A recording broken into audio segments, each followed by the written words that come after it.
Pretty exciting way to start the show. Welcome, everybody. My name is Bob Sorokanich. I'm the deputy editor at Road and Track magazine. Thank you all for joining us for episode 9 of our show Inside Track. And today we have a special guest, the head of design at Maserati, Klaus Busse, who is here to join us to talk about the car you just saw, the new Maserati MC20 supercar, as well as the 2021 Trofeo collection with Maserati. So Klaus, thank you very much for joining us from Turin. Let's get right into it here. Tell us about this beautiful car that we just saw, the MC20. Yeah, so what a fantastic car, no? And for a designer, an amazing honor to be able to touch such a machine. You need, when you design a Maserati, it's not just a car for the road, and in this case, not even just for the racetrack. You're touching a car that will go into collections and that will go into a concours d'élégance. So, of course, an absolute honor for us here at Centro Stile to touch such a special machine. Absolutely. Well, since you're the man who designed it, we figured we would have you explain all of the intricate details and inspiration behind the car. So let's get right to it. Let's have you explain some things to us, and we'll pull some photos of the car up now. Yeah, let's do that. This is the first mid-engine Maserati in several years, but mid-engine cars are a huge part of Maserati history. So as we look at the car here, I was wondering if you could tell us some of the historical design cues or Maserati trademark items that we see in this new car. Yeah, that's an important question. For Maserati, we look into the future.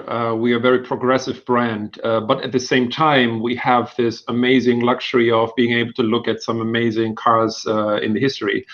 And for the MC20, as well as actually for all our Maseratis, there's one specific car that's very, very close to my heart and all of us here. It is the 1954 A6 GCS, incredible piece of machinery back in the day. And I want you to take away two things from looking at this photo, apart from the absolute beauty. I actually get goosebumps just looking at it. You have this incredible mix, symbiosis, contradiction of the upper part of the car, which is so pure, almost sculpted, not necessarily hand sculpted, but a beautiful sculpture, very clean, very pure, timeless. And then look at these exhaust pipes. They almost look like oh man, we need to find a space to put the exhaust pipe. So they just cut away the side skirt and expose these beautiful exhaust pipes. But look at them. They're perfectly parallel. They're really a nice piece of machinery. They show the engineering pride of the machine, no? So there's this beautiful contrast of design, of purity, but at the same time, the pride to expose technology, to expose honest technology. And when we go to, let's say, the side view of the MC20, maybe with its spiritual predecessor, the MC12, we try to translate, to bring into the future, in the present, this approach. Of course, on the left, there is the spiritual father of this car, the MC12, this amazing supercar from 2005. Back then, it was a car that was designed for the racetrack. And to homologate it, they needed 25 pieces for the road. So basically, it was a race car that, with some adjustment, some slight adjustment, was then converted to a road legal race car for some 25 lucky owners. Now, the MC20 on the right is a different story. There's some similarity. MC stands for Maserati Corsa. In both cases, we use that terminology. 12 back then for 12 cylinders, and now 20 for the year 2020. But the MC20, of course, is a car that is for the road and the track, not just a race car. And so when you design a car like this, what you need to start with is the Y0 line. It's the center line of the car that not only defines the silhouette, so it's an important visual cue for us, but with such a car like the MC20, it's also about performance. And our goal was to design a silhouette that would create enough downforce that the car does not require a fixed spoiler or an adjustable spoiler. An adjustable spoiler does two things. It adds weight, and it robs of valuable luggage space in the trunk, because when it's retracted, it needs to go somewhere. So we don't like the idea of moving spoilers. And so when you see here in the sketch, the Y0 line has been defined very meticulously to get this perfect aerodynamic that does not require a spoiler. And this idea of reducing down to the bare minimum, you can see here in the sketch. One element I'm very happy we're able to accomplish is when you look at the air intake at the C-post in front of the rear wheel. There's a lot of supercars on the road that feel like they're designed around this element where it becomes the most graphical impacting part of the car. And so when we started the design of this car, we thought, okay, we have to do something like this too. And then you realize, talking to the engineers, they said, no, actually you don't. And so we did some clever packaging. We're able to angle the intercooler in a way that in the side view, you barely notice that air intake. And we could, again, in the spirit of this A6 GCS that you saw earlier, keep the upper part of the car extremely pure and clean. And then in pure contrast, look at the dark part at the bottom. That's all raw. It's all carbon fiber, all raw, all very rough. Designed online, in the computer in real time with the engineering team in Modena for pure performance. Mm-hmm. And you bring up an interesting point. Modern supercars have so many technical challenges. There's you need aerodynamic downforce. You need a huge amount of airflow for cooling for the engine and for all of the mechanical elements. You need to meet crash protection. You need to meet safety requirements. I wonder, how can you get such a classical minimal silhouette in a vehicle that has so many mechanical constraints and engineering constraints? Like that seems like it would be an enormous challenge for a designer like yourself. Yes, it was, but there was something really beautiful happening in the chemistry of the team. And team is a terminology I want you to remember throughout the whole design process of this car, because this is never, I'm representing a large team, not only designers, but really also the engineers, no? Because if a designer tells you he designed a car, see his nose growing, right? Because a car cannot be designed by one person, okay? It's a teamwork, and thank you for showing this photo. It's an amazing team, and these are just the design team. You know, you can imagine there's an equally a large amount of engineers. But to be more specific and to answer your question, so the important part is that very early in the program there was a mutual respect between the design team, engineering team. The engineering team in Modena and also the suppliers, Dallara, for example, with tons of experience, right? They have respect for the Maserati design team, and also the design team. You cannot touch a Maserati without being a car guy, without having a passion for motorsports. So you know that this is not a styling exercise, but this is a true design exercise down to how you define design, which is all coming down to functionality. So the air intake on the side was a great example. You know, how can we eliminate this visual impact? Because for Maserati, for us, it's important that, number one, if there's a hole, air goes in, and if there's or in the back, the air comes out. We do not do fake things. Something that I have a little bit of problem seeing right now in the automotive industry, in the design world. There's a lot of cars hitting the market with fake air intakes in the front and fake exhaust pipes even in the back. Somewhat concerned, but you will not see that on Maserati. But at the same time, we actually want to do the opposite and bring it and calm it down. There's two reasons. One, we want to be different and stand out to those cars who are celebrating air intakes. But there's another thing. There's a more personal thing. You know, I was when I came to Italy, I was driving a Maserati to Lake Como. The sunroof was open. And I passed an old lady, grandma, with her little daughter. How do you say stepdaughter? Not stepdaughter. What is the term? When you're the grandmother, the girl is the granddaughter. I'm sorry. And I drove by and I could hear the grandmother shout on top of her voice, "A Maserati, a Maserati." So when you drive a Maserati, you're piloting a rolling sculpture. You're adding visual value to the environment. It's not a car that wants to be arrogant. It's not a car that is going to steer jealousy or hate.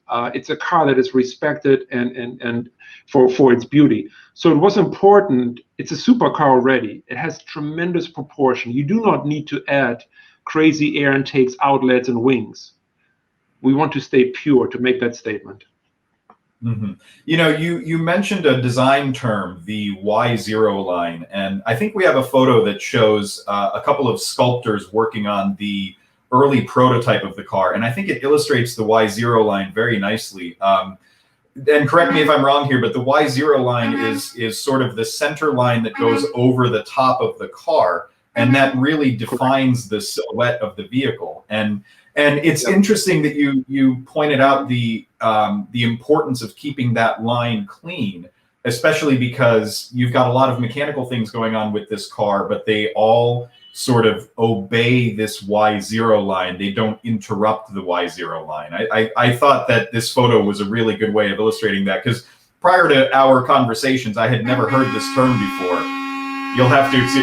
I'm coming to you live from Brooklyn right now, where there's a traffic jam outside my window, so pardon the horns. Sounds like you're in Italy, actually. So yeah, no, you're right. The Y0 line is important. But before we talk more about the Y0 line, let me just speak about this photo. I love this photo because it shows there's still the love for hand modeling here in Italy. No, there's still the love for touching a surface. When you buy a sweater or when you buy something not online in the store, you look at it, but the second thing is you touch it. No, it's such an important part to us as a species, for our senses. So we spend a lot of time hand modeling. The two individuals you see in the foreground, actually, incredible geniuses. On the left, you have Marco Tencono, who runs the exterior design team for Maserati. And on the right, Giovanni Ribotta, who's the chief designer for the exterior. And look at them. I mean, this is not a photo we did for the press or for the media. This is one of the photos where, you know, someone just took a quick shot with the iPhone. This is the passion they have. And then what you do not see here in the photo, on this car, we also hired a modeler who is 70 plus years old, and we got him out of retirement. He worked already back in the day with Marcello Gandini, this great Italian designer, on the Lamborghini Miura. And so these are the geniuses you give a sketch to, and you shut up, and you let them do their beautiful work. No? So amazing team. But to come back to your point about the Y0 line, so yes, it's important for aerodynamic. It also defines the luggage space. It defines also the size of the compartment. Now, I will not claim that the car was designed around a tall head of design like me, and I'm with 6'7", quite tall, and I perfectly fit in this car even with helmet. But what the team has done is, you know, Maserati is always in the spirit of Gran Turismo. No, the GT Gran Turismo is one of our important nameplates. So even this car is not a car that feels too tight on you. It feels just right, spacious enough to also go the distance. We have 150-liter luggage, which is incredible for this car. Here, your interior, you see, we did a couple of things that were incredibly important for us. Let's start with what I talked about. The car is 122 tall, so maybe 1 or 2 centimeters more than maybe some of the cars out there, but we wanted to give you that breathing room, that space to go the distance.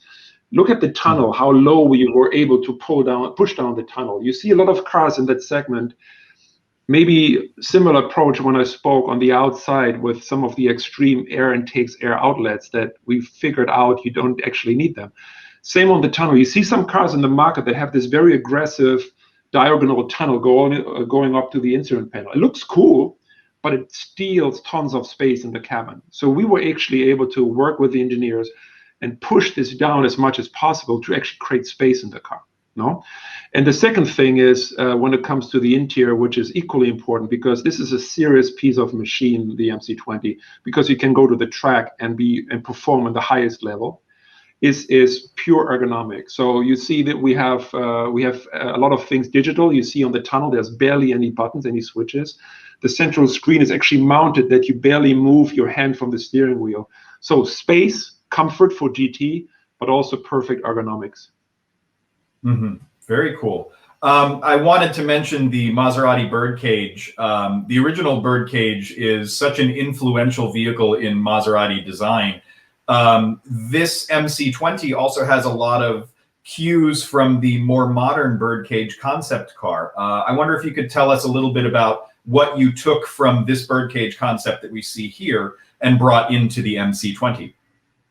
Yes, absolutely. And this concept car is very significant for me because It came out 1 year after the MC12, and it's no coincidence because this is actually the platform, the chassis of the MC12 supercar. And then Pininfarina, also this wonderful name behind the A6 GCS, the car we saw in the beginning, also penned this concept car based on this MC12. So there's actually a link between these cars just by that. This car never went to production. It was a pure concept, and there's a lot of radical elements that are not even productionizable, if that's a word. But there's a few elements. You see already in the side, there's a similar thinking. No, you have this very pure upper shell, and then in the lower part of the side, you see the aero part.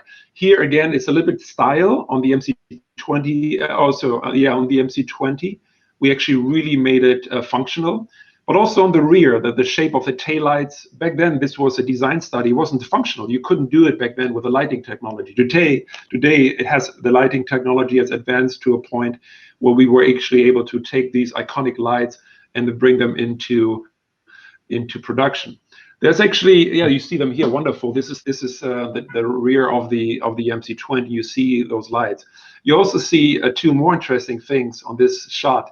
You see how the wide area of the car, the sculpted part, is retreating and allowing more space for the lower performance part, because the rear of a supercar is the business end. So it's all about aerodynamics, all about performance, cooling for the engine, those two centrally mounted exhaust pipes. So a little bit less of the sculpture part, but much more of the carbon fiber functional part. And then you see an interesting piece here. When you look at the engine cover, the kind of rear window in the middle of the car, you see this graphic, and it's actually the exhaust slots, the thermal exhaust slots for the engine bay. And this was actually a late addition in the program. The idea was originally to keep it clean without any slots. And very late in the program, the engineers said we would actually add to have some thermal exhaust vents. Just when you come back from the track, engine is really hot, that the hot air can escape. I didn't like the idea at all, because we started with just some horizontal lines, and that's something we've seen before in the past. It didn't feel special enough.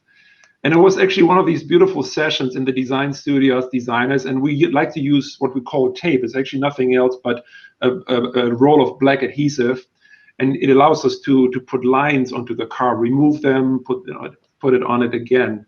And in this creative session, we thought we had these 3 lines, and I just ripped some of the connections off and interrupted the lines. I said, how about we make this actually like an abstract trident?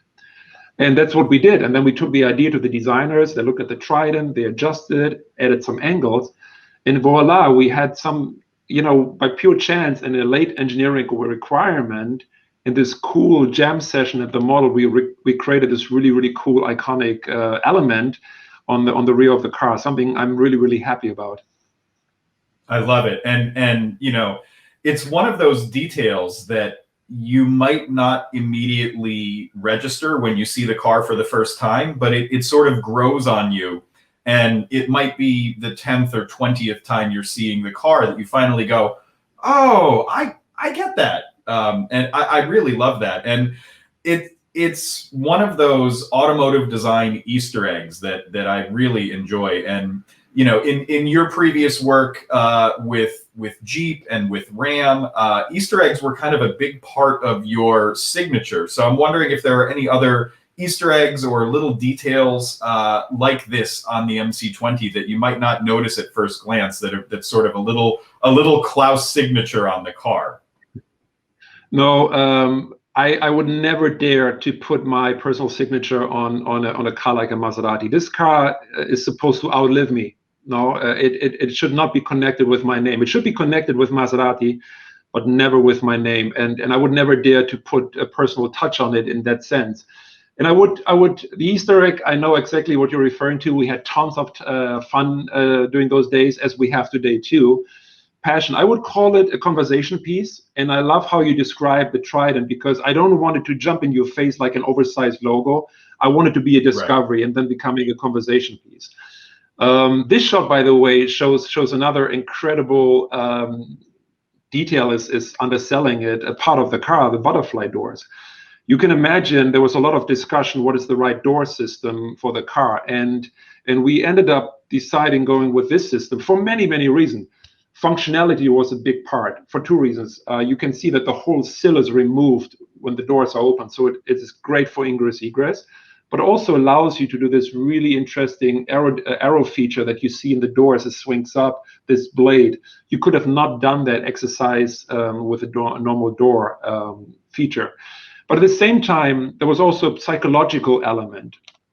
We wanted to feel special. Every time you enter a Maserati, especially the MC20, it needs to feel incredibly special. So what else but these butterfly doors to remind you this is not an everyday experience. This is going to be a wonderful experience. And equally important, again, on the psychological level, you can't see it in this shot, but when you actually enter the car and the doors open, the whole front tire is exposed. So it sends a message to you, hey, you're not entering a cruiser here. You're not entering you're like a normal everyday car. This is a serious performance machine. So it's also sending the right signal to your brain, like, hey, when you get into this cockpit, buckle up. This is a serious piece of engineering. Very safe to drive, but it can perform very high. So that's why we went with the butterfly door. Performance, functionality, but also this psychological effect of this very special transition into this machine. Well, that gives us a great opportunity to get into some viewer questions.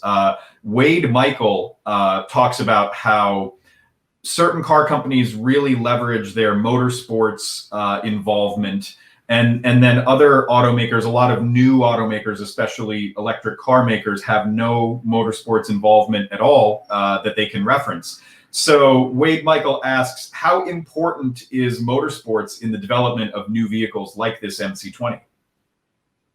So the fantastic thing is when you look at this, thanks for the question, by the way, a great question.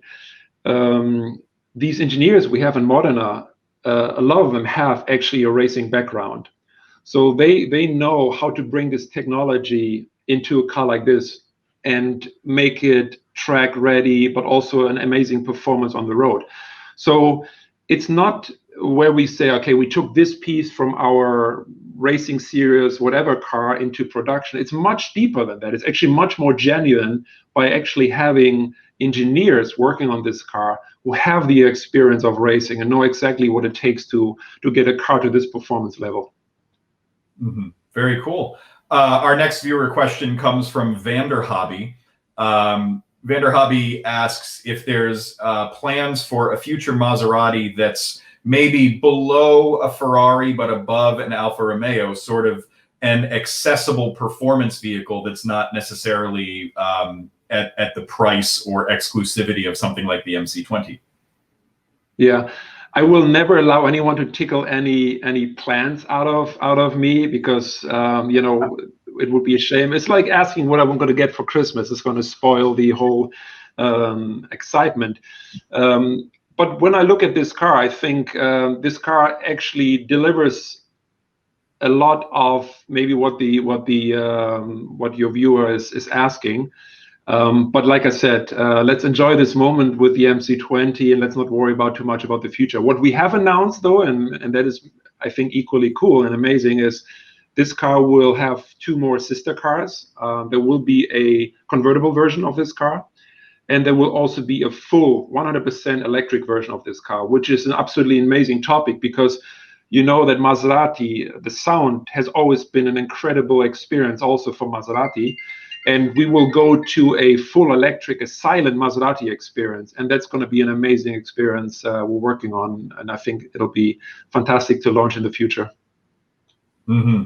So what specifically do you have to do when you're designing a car like this that will have such varied drivetrains, an internal combustion engine, but also an EV version? What do you need to do differently to make that possible? Yeah, so on a car like this, the fundamental frame and needs barely change, because the suspension, of course, is the same. The cabin itself, the creature comfort is the same. With the engine in the back of the car, mid-engine, I should say, you already have freed up the front and you use it for crash safety, but also for luggage. And so in the rear, instead of the gas engine, you can use that package space for everything that goes along with electrification. The key is and has been to focus on a similar weight distribution, because at the end of the day, that's one of the fundamental things for the handling of the car, to maintain the low point of center of gravity.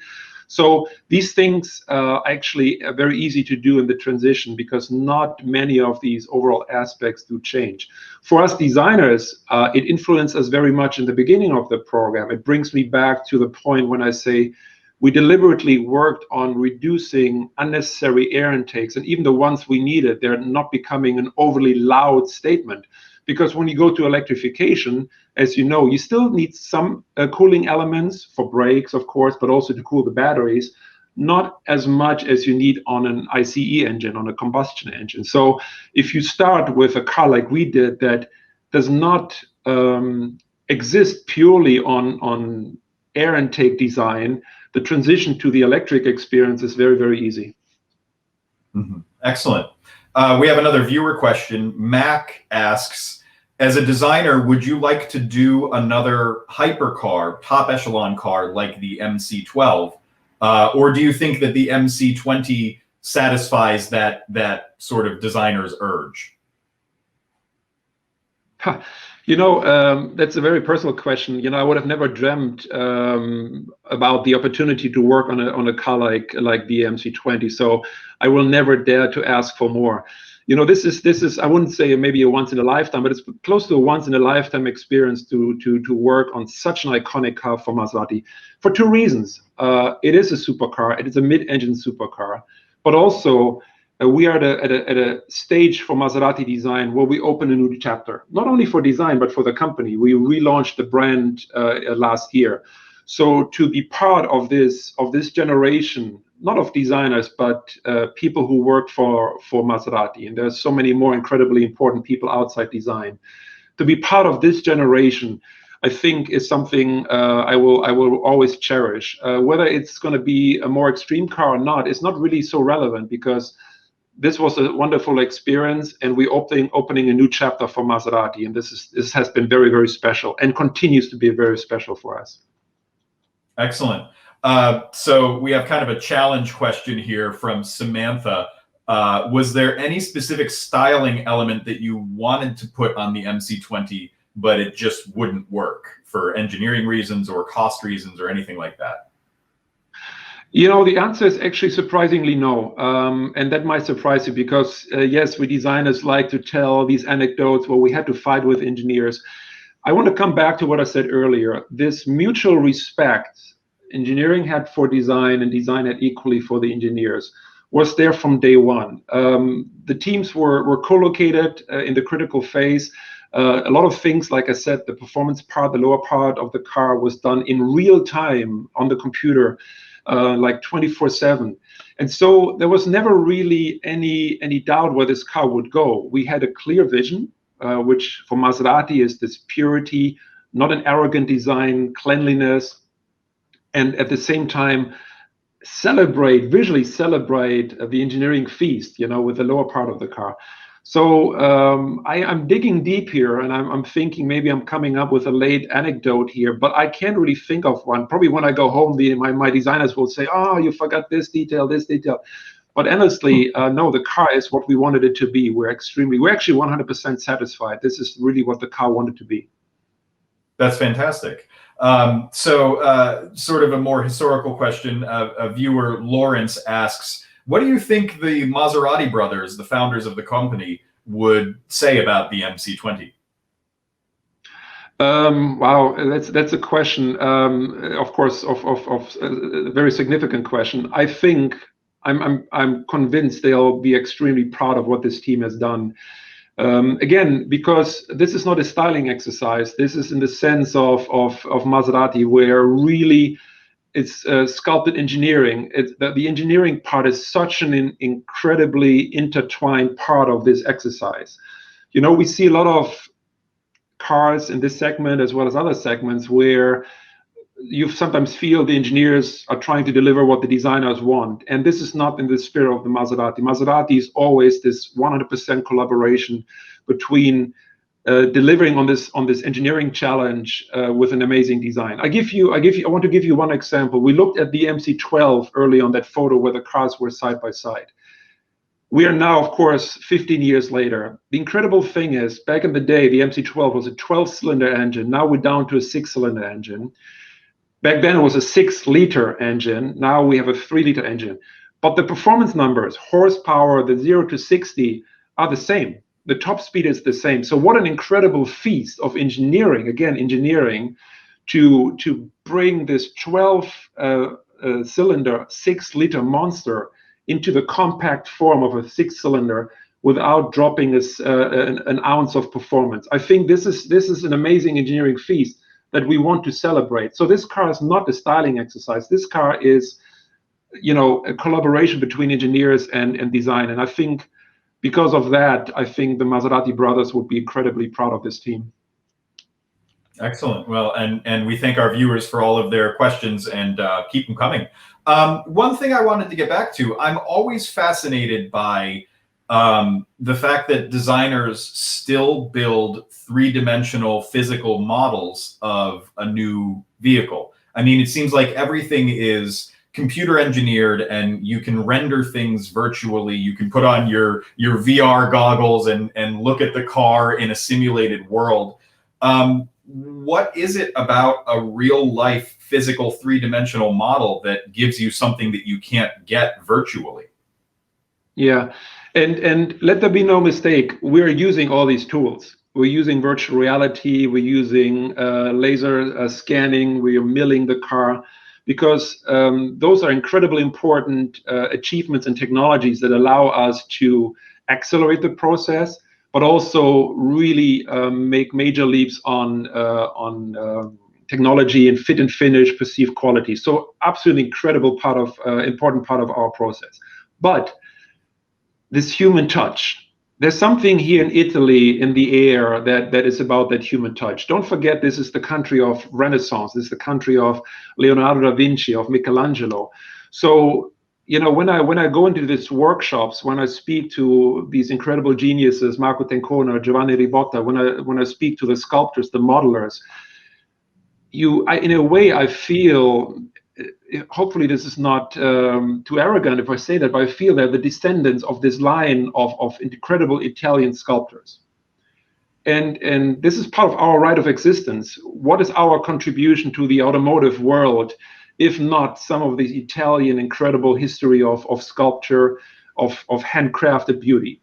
But on the Maserati side, at the same time, with this amazing contribution of engineering and bringing these two things together. And that's something I really like about the appearance of the MC20, because it does do that in a beautiful symbiosis. Again, this beautiful upper veil, this very clean part of the car, and then this beautiful, amazing, raw engineering part coming together.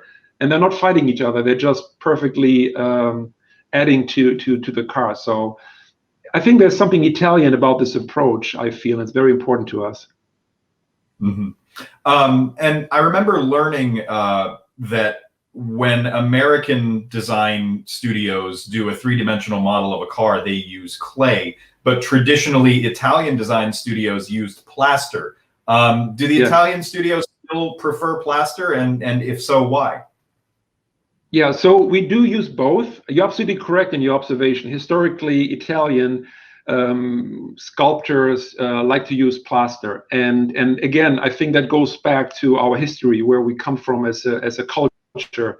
When I say we, I've been living here now long enough that hopefully it's okay if I say we, even though I don't have an Italian passport. But plaster is such an incredible tool.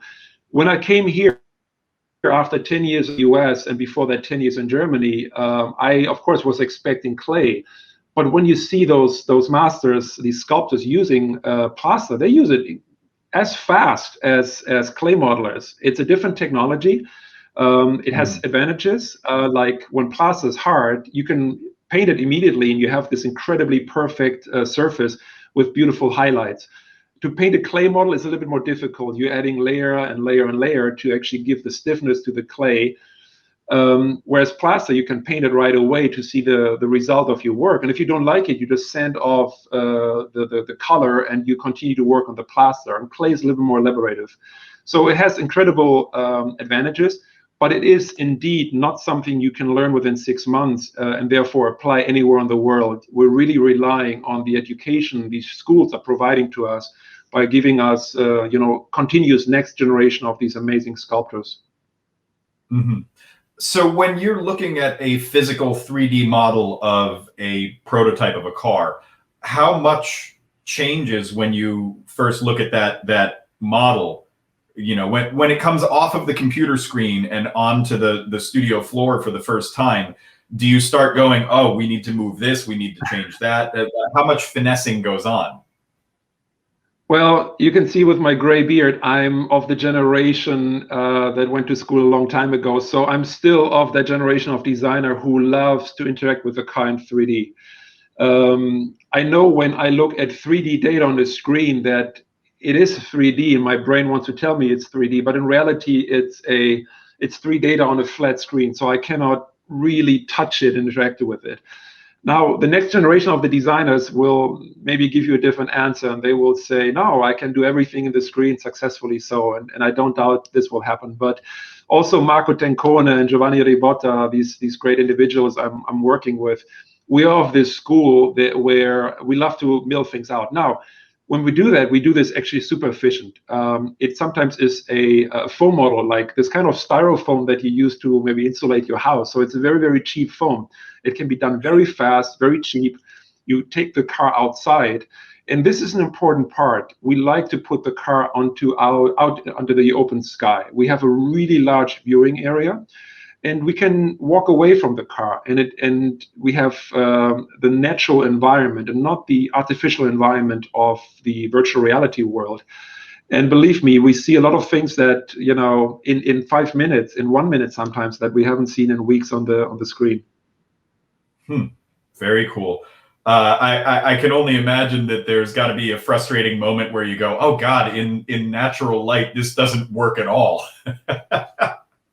Yeah, these moments are there, absolutely, and there's also other moments where on the screen you sometimes lose context of cars around it. So for me, the ultimate choice is, and the ultimate test is, and for that we actually have to wait always to the production to actually see the car in traffic.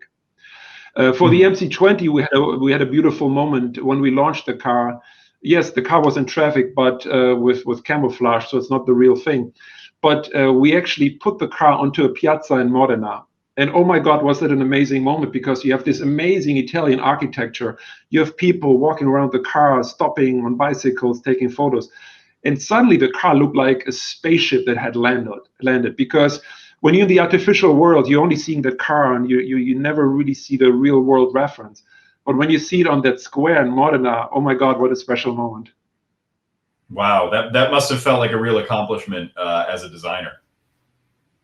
It was special, because you can see people of all ages and gender, stopping in their busy schedule, getting from A to B, crossing that piazza, stopping and flocking around the car. And it was just beautiful. And I like these moments as a designer. I will never stand next to the car. I will always step another 50 meters back just to create, get a sense for the energy. See, is there a smile? Is there a frown? Is there a question mark? How is the car perceived? But those are the real testing moments. And I think with the MC20, we're incredibly lucky that I think we accomplished this mission. Like I said, it looked like a spaceship that had landed. And there was a lot of smiles and a lot of big eyes, and these beautiful moments of parents coming with their little kids, and these this priceless moments of the kids, seeing their first supercar. It's going to be that car is going to end up hopefully on the wall in the bedroom as a poster. That's the ultimate achievement, when you've got a car that gets put on a poster and hung on a child's bedroom wall. That's the ultimate accomplishment. And I mean, for people my age, that was the Testarossa and the Countach. And I'm so curious to see in the next 10 or 20 or 30 years what the bedroom poster car is for the next generations of car enthusiasts. It's funny you say that, because everyone, including myself, I have to admit, it's one of these two cars, and these cars had an incredible impact. But at the same time, I have to tell you, And now I have to I don't know if you can hear the noise on my microphone. This is actually not a traffic jam. This is, I think, the espresso machine cleaning itself or something. So clearly I'm in Italy. But coming back to this youth moment, yeah, there's this poster on your bedroom, and in my case also tons of books and models. But I remember there was this one name, not a poster, it wasn't an image, it wasn't the one car, it was this name, Maserati and the Trident. And I still believe, and of course now I'm very biased, I still believe it's the coolest name and by far the coolest logo in the business. Well, it's got such a flowing tone to the name, and correct me if I'm wrong here, the logo, the Trident logo, has not really changed ever in the history of the automaker, correct? So we have evolved it, and I'm glad you're not looking at it and think it's different. So we actually just evolved it slightly for the MC20, and it's actually I don't know if it's a funny story, but what happened is I still sketch myself. I don't show the designers, not to compete with them, but at home in my office, I try to find a line. And when I do it with Maserati, I draw the Trident. And the previous generation of the Trident had a lot of curvature. And when I drew it, I felt this is actually surprisingly organic. Organic is maybe the wrong word, but not as constructed as I would do it. When I sketch it, I wanted it to be a little bit more aggressive. Representing also the technical side of the business. The previous Trident was a little bit more flowing, and here you see already that we stiffened it up. And so we just made some small adjustments together with David Grasso, who is in charge of this incredible brand and is inspiring us to actually evolve the brand. And so we had the courage to touch this incredible important symbol and just to tighten it up a little bit. But I'm happy you're not perceiving it as a change, because we want to see it as an evolution, not as a departure. Well, I think it's job well done on that task. A viewer, Ironman80, asks, when will the MC20 be available to buy? You know what? I'm not the right guy to answer the question, because I'm not specifically sure about the launch exactly in your market, which of course is what he wants to know. So I have to refer to someone else, and I don't know if that. Maybe someone's going to send me a text while we're doing this, and I can give you this information later in the show. But honestly, I do not know the launch date exactly for the US. I apologize. Okay, but the car that we've been viewing here is the production spec car, correct? Yes, absolutely. This is not a concept car. This is the real deal. This is the car, yeah. Excellent. And I think we have a photo of the car painted yellow. This photo has never been shown before, and I think it would be fun to see it. We've been seeing it, so many of these photos in the signature white paint, but I love the way this thing looks in yellow. It's such an evocative color. Yeah, you see the white is of course is a kind of a designer color, but it also signifies the purity of the design. And the white, by the way, is not just a classic white. It's a matte white that has some iridescent blue tone in it. So it's a color that you really appreciate when you see it live. It's absolutely incredible. It looks like a block of ice, a block of marble when you see it in real life. The yellow is also a special color. Again, the photo can only translate it to you over the screen as a yellow. But when you actually will see it in real life, the yellow has a flop. A flop is what we call a secondary color that you discover depending on the viewing angle. And the flop in this color is a very subtle blue. And that might sound really strange, but it actually is very complementary, because also yellow and blue are the colors of Modena, the home of Maserati. So this is an incredibly important color for us. And again, when you see this car live, I'm sure you'll agree it's an amazing deep yellow with a hue of blue underneath. Absolutely incredible achievement by our color and trim team. Fantastic, and we're honored to be able to show this image for the first time to our viewers here. So we should mention the MC20 is just the first in a whole slew of new products from Maserati. And I'd like you to tell us a little bit about the 2021 Maserati Trofeo collection and what they represent in the Maserati lineup. Yes. So before we go there, as I was hoping, I got the launch date for the US. So according to the team in the US, the car will arrive in September this year. Excellent. So we'll be seeing it starting in September of 2021. Fantastic. Thank you. And thank you for clarifying that. Yes. I don't want to give you a European launch date and then, the US might be different. So September 21 is what I was just told. So Trofeo. Fantastic. We just spoke about this halo car, the MC20, and halo car maybe is an overused term. I would like to use the term reference car because it symbolizes really what we stand for and teamwork between engineering and design. And so, of course, this is not a one-car brand. You can see here there's a beautiful lineup. We have the Ghibli, the Levante, and the Quattroporte. Here painted in their respective launch colors, which happen to be also the color of the tricolore of the Italian flag. What a beautiful and I think this makes sense because for me personally, Italy is the most significant brand in the world. Italy, we think of amazing food, we think of amazing fashion, we think of amazing cars. So why not celebrate this fact and be proud of the fact that these cars represent Italian culture? So that's why we selected these launch colors. So the Trofeo is an incredibly important story for us because it is the ultimate expression of motorsport and performance in this canvas of elegance and not arrogance in terms of design. So you can have with the Ghibli Quattroporte, you can have a sedan with the Levante crossover SUV with a very controlled design, still in the sense of Maserati. You're not shouting at your environment. You will be noticed. Don't worry. Just the engine sound on these incredible engines will do the job. But you're not visually shouting at your environment.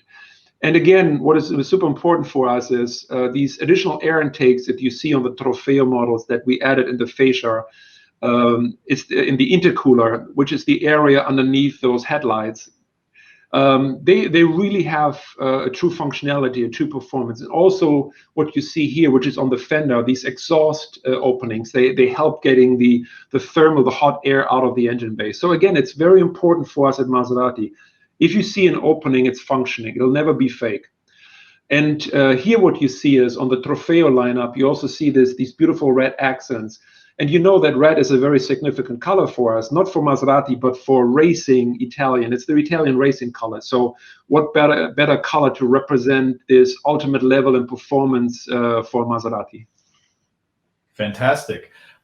So just if we could go back to the 3-car lineup, just to clarify for our viewers, the 3 cars that you're seeing here, we have in white the Levante, which is the crossover SUV. In green, we have the Quattroporte, which is the large executive sedan, and in red we have the Ghibli, which is the smaller sports sedan. And so the Trofeo lineup is the performance brand across the entire Maserati model line, correct? Yeah, so what happened is we were able to find the package space in these cars, again, referring to the engineering accomplishment, to put in a V8 engine. And the performance numbers are quite impressive with 580 horsepower. So to just actually find the package space, especially in a car like the Ghibli, is already an accomplishment in itself.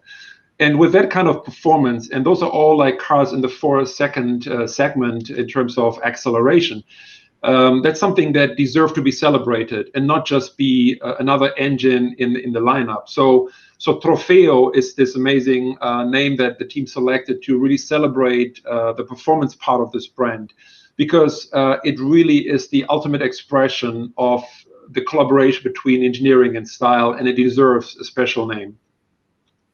And for somebody who does not speak Italian, what does Trofeo mean? Trophy.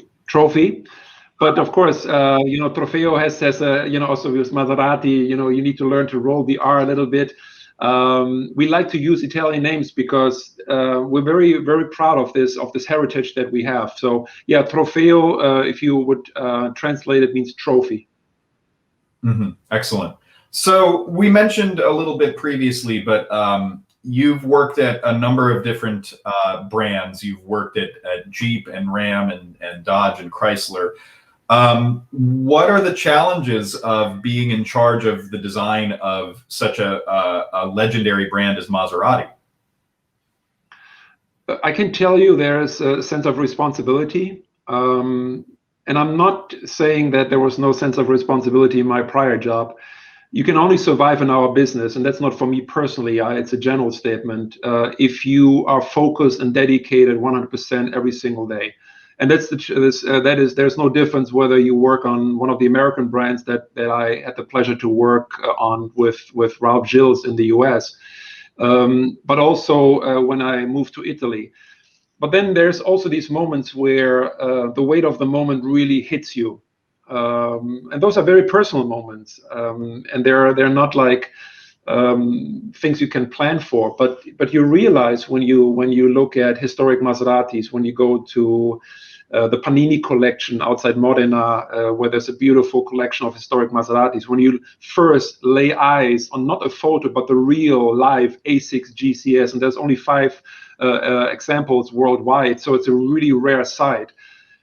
Then, and I'm still getting goosebumps when I'm speaking about just saying these numbers and letters. Then you realize, wow, this is heavy. This is a responsibility, because I can relate to a beautiful documentary that is, and hopefully I can say that on this channel. It's not a conflict. On Netflix, it's called Abstract, and it's a beautiful documentary about my boss, Ralph Gilles, an incredible human being and good friend, and also the global head also for Maserati. So everything you saw is also he contributed to this. There's this amazing, I don't know if it was the opening shot. It shows him sitting on a chair in one of the viewing areas in the US. And this image means so much to me, because it is basically maybe the best image that represents the weight on the shoulder of a head of design. Obviously, I don't design the cars by myself. There's an incredible team on which I can rest, and they support me and they impress me. But at the same time, there's a room to fill. There's this empty showroom to fill. And every once in a while, the management team, the customer eventually, but also the own expectation, demand that this room will be filled with product. And that is the moment of truth. And at that moment, it's like, with the sports team, it comes down to the coach. And in this moment, it comes down to the head of the design, where we have to make sure this room not only gets filled with quantity, but quality.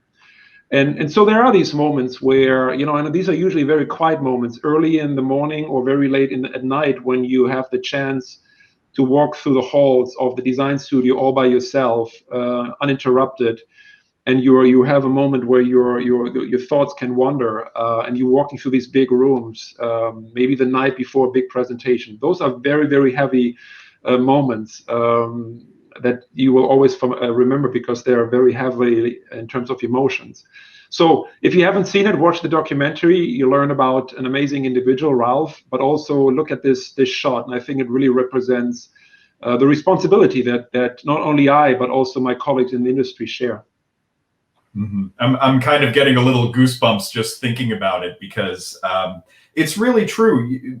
Automobiles are not just a functional appliance. They represent ambition. They represent something that you yearn for. It becomes a part of your identity, how you present yourself to the world. And it's really clear that when you're designing an automobile, you have to think about these things. It's not just the functional, mechanical side of the machine. There's also this very evocative, emotional, personal connection with the machine, and it's really it makes you realize how much thought and understanding goes into designing any vehicle, but especially a vehicle that has such a performance pedigree like these Maseratis that we've been seeing today.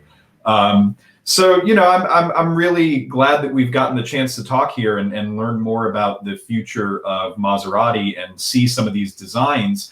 What are you most looking forward to as the head designer of Maserati? Is to execute the product that we're currently working on. We have announced during the brand relaunch last year in Modena that there's a lot of exciting projects coming, even this year. The Grecale, a smaller crossover SUV, then of course the next generation of this amazing Gran Turismo, Gran Cabrio generation, electrification we're working on. So my biggest drive right now is to execute these cars to absolute perfection, because that's what our customers deserve and should expect from us. Fantastic. Well, I think that's about all the time that we have. Klaus, I'd like to thank you for joining us and for giving our viewers a real inside look into what we can expect from Maserati in the future. I would like to point out again that the MC20 supercar that we've seen here goes on sale in North America September of this year. And yeah, just want to thank you again for joining us and for really giving us an enjoyable tour of what we can look forward to from Maserati. And congratulations on your new role as the head of design for Maserati. Klaus, thank you for joining us. Thank you. It was really fun times. Thank you so much. Fantastic. Well, just to wrap up here for our viewers, if you'd like to get some great Road and Track gear, you can go to shop.roadandtrack.com and get all kinds of Road and Track stuff for your life. Also check out experiences.roadandtrack.com. We've got an exciting lineup of events planned for 2021, including road rallies to Austin, international adventures to Italy and Japan, and some of our other rallies, including Route to Vine and the Hudson Quattrocento. And thank you again to all of our Track Club members. And if you'd like to become a Track Club member, you can visit roadandtrack.com/join. I'm Bob Sorokanich, Deputy Editor of Road and Track Magazine. Thank you again for joining us and have a great day.